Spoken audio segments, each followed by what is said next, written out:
A great phone at a great price with these top 5 features, giving it all that it takes to destroy every competitor in the mid-range smartphone market. But can it? Let's inspect.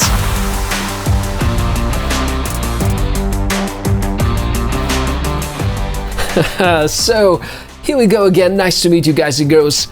And it's time to make another thorough review inspection of a brand new, very interesting smartphone and find out whether that's a good fit for you or, given the color, for your wife, girlfriend, sister or whoever you decide to buy it for.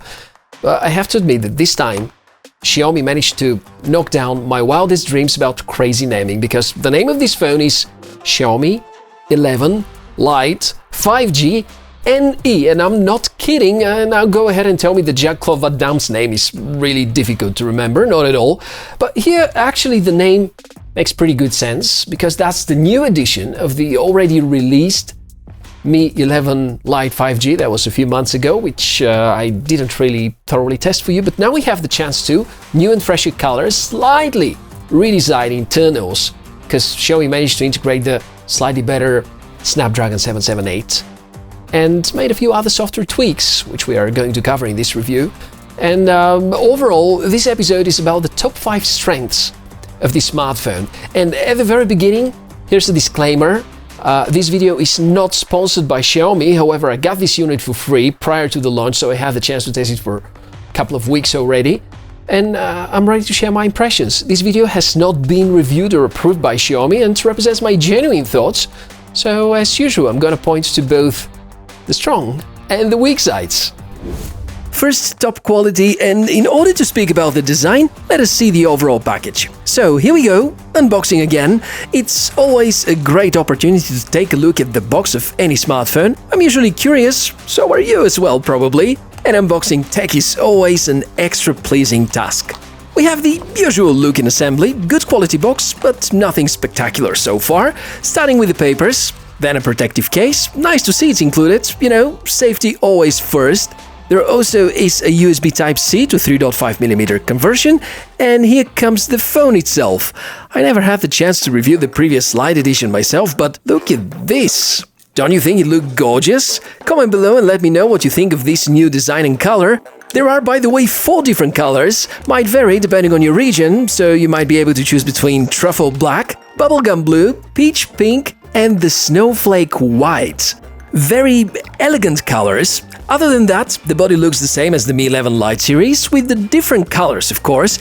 Magnesium alloy, great to the touch with paint coating which provides good grip, and the fingerprint scanner which is integrated inside the power button.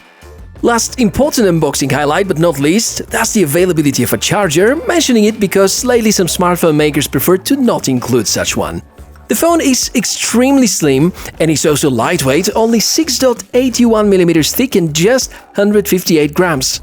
The front glass is a Gorilla 5 glass, all the curves are gentle and precise, but above everything you're gonna notice how incredibly thin it is. Also, make sure to pay attention how beautiful it looks when the pink peach color is playing with the light.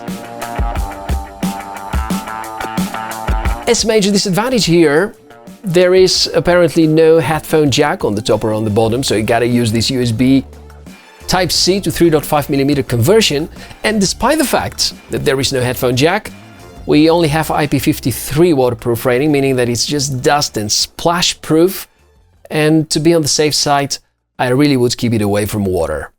Next, we want to talk about the display.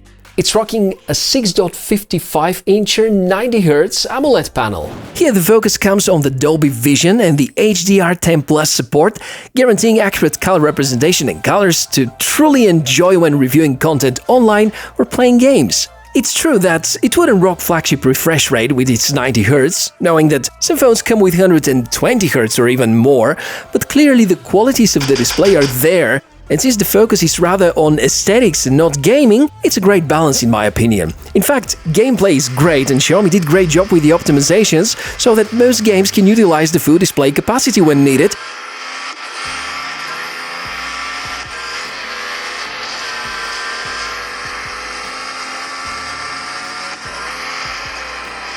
There is a small punch hole in the top left corner of the screen for the selfie camera. and it's very well masked by the software during using most of the applications. And also the display offers very good peak brightness, meaning that outdoors on a very bright sunny day, you still would be able to read very well. Now, since we mentioned cameras, that's our third major strength. And over here, of course, more interesting is what we have on the back side, which is the triple camera setup, led by the 64 megapixel Samsung image sensor, which has a size close to half of an inch. And is something that is mostly utilized by Samsung, Vivo and Xiaomi smartphones. It's clearly a bit off the current leaders in terms of specs, but combined with the well-optimized MIUI camera app, it's gonna give you some flagship-like performance, especially if you use some of the features specially developed for this phone. Now, some samples from the main image sensor, which has very wide aperture at f/1.79. As expected, great for daylight and very good for low-light photography.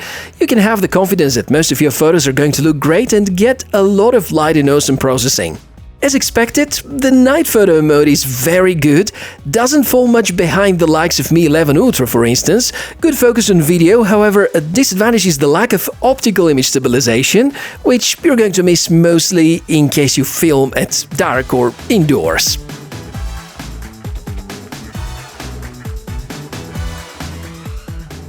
The ultra-wide-angle camera can also do some great shots if it is a bright day. Well, with some remarks, the night photography may also be good, but you have to be extra patient and make sure to hold the phone still. The ultra-wide image sensor here is by Sony, the IMX355. Besides it, we also have telemacro, where you can focus the distances between 3 and 7 centimeters. This is the lens where I had to retake the photos a few times, but when you nail the photos, there's gonna be great sharpness and contrast. So I'm really happy with the rear camera setup, especially with the Pro mode. For the front one, Xiaomi give a specially developed vlog mode. I think that it may tempt a lot of people to go for this phone just because of this feature. As you know, almost everything in the tech world is a consequence of multiple factors and little details which altogether can contribute to great performance or not so good performance. Well, given the example with the camera, which is really decent, it's mostly thanks to the processing inside, which is thanks to the Snapdragon 778G, that's a 5G 6nm system on a chip designed by Qualcomm, and it belongs to the upper mid-range processors of this year. Extremely power efficient. As for the rest of the specs, just hear them out. 6nm manufacturing process, has octa-core CPU, the Adreno 642L GPU, great 5G speeds and also supports the latest communication trends including Wi-Fi 6E, triple ISP and also Qualcomm's 6th generation AI engine. Oh, and the phone is dual SIM as well, comes with 6 or 8 gigs of RAM and 128 or 256 gigs of storage. So no, it's never going to top the benchmark charts like Antutu and Geekbench, but will perform just as good as most flagships, so if you're worried whether certain games are supported, don't be. It will run super smoothly, sometimes even great at the highest possible rates, not to mention that the device is future-proof and given the great performance, you won't notice any degradation in the coming 1 to 2 years, even if some of the apps become a bit heavier. During the throttling tests, it also performed well. I think that the magnesium body design well contributes to the optimal heat disposal, but because of the same, you may also feel that sometimes the device will feel a bit warmer in the hands. If you wonder about the battery performance, it should last at least through the day. 4250 mAh, which given the slim size is a surprisingly big battery, and with 33 watts fast charging, you're well equipped to quickly recharge if needed. No wireless charging though, in order to maintain the slim body.